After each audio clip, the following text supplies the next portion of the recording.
Mga igsoon, akong kalipay no nga aniya sa mga lumangan. Ako pong salamatan ang ministers. Bisagasa ko mawali na, kini sila sa birthday kaya. Bisagasa ko mawali, Brad. So, nindot ang awit. Nagaingon nga, magpabilin kang malikon, no? Giingon diha, taniwala sa ato ang mga kakuyaw, mga kabalaka, bisan kuno ang kalibutan magunog, magpabilin ka nga malikon. So, amen. Mga igsoon, ang ako ang di tanilugayon kay gabihin na. Datkon ko kamo sa ang ato ang tupik ko nga pagatunan karon mahitungod ni sa mga tao nga makasasala sa Biblia, no? Kasagaran sa atong wali matunggan kadto mga tao na mga prominent family sa Bible, no? Pero karon gabi na atong tun-an kadto sa mga makasasala. Kay dili kalibutan lisod ang paghimo nga mahimo ang santo. Amen. Kay giingon baya diha sa ato ang science nga ilang study, kini ko nung tao, Brad, kada adlaw na ay musulod sa iyong una-una 600 ka klase ng una-una.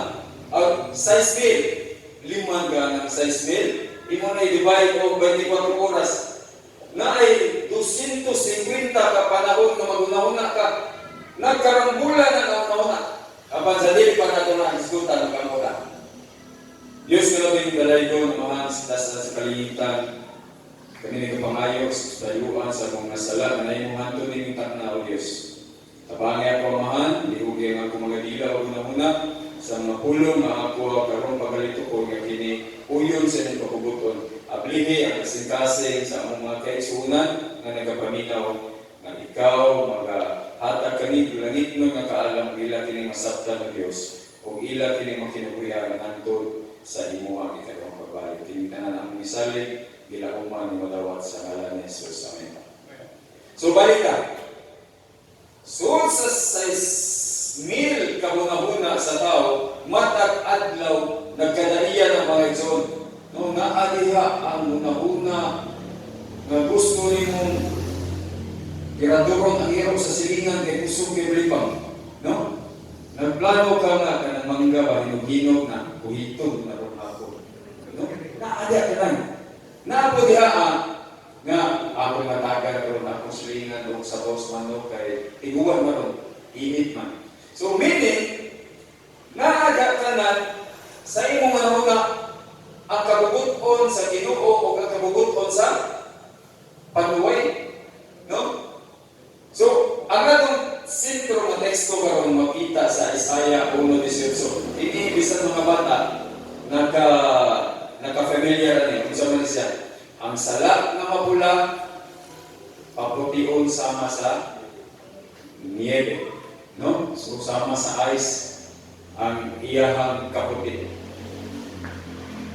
Nag-isgot ang mga igsoon atong isgutan ang kinabuhi ni Pedro o kinabuhi ni Judas.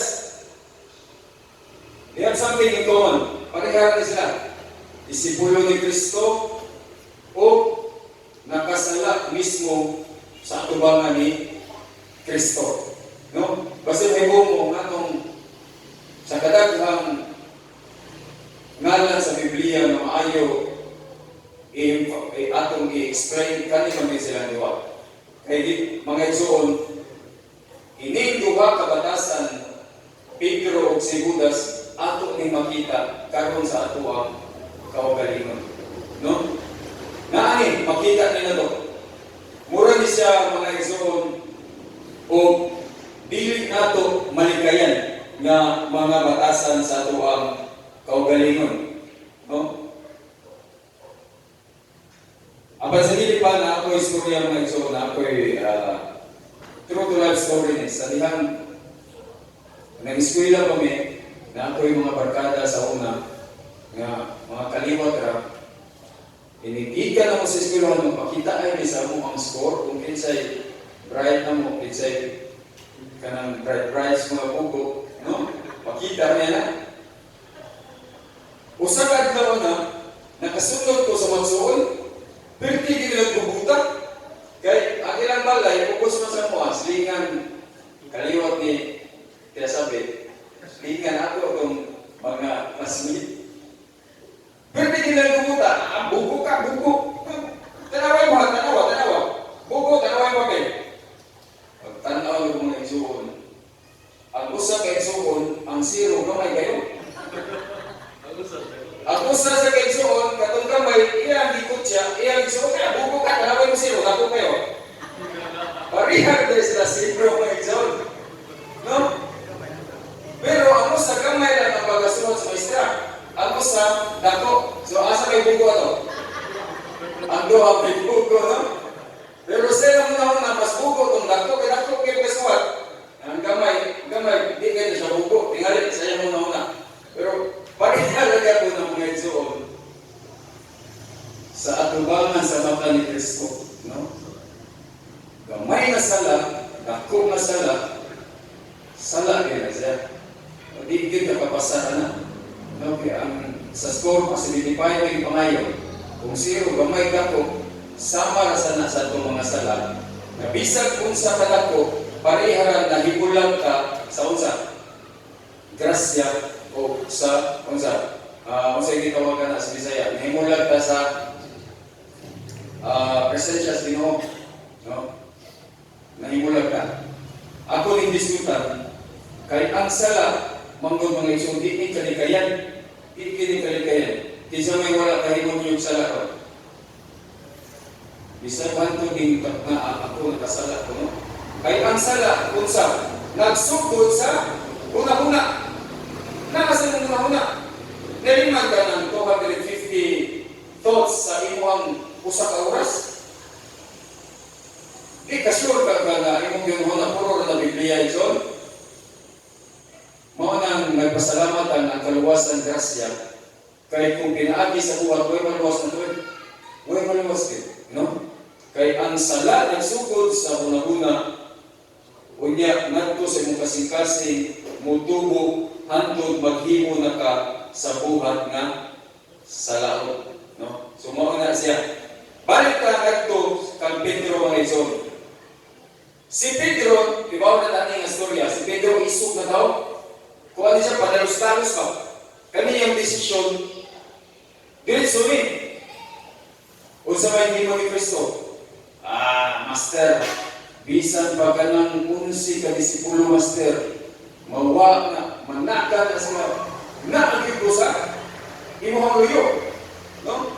Pero si Kristo na ibaw na unsa, ang lito nga na yan, no? Apan si Pedro nag-isugod na iya yung marugan si Kristo.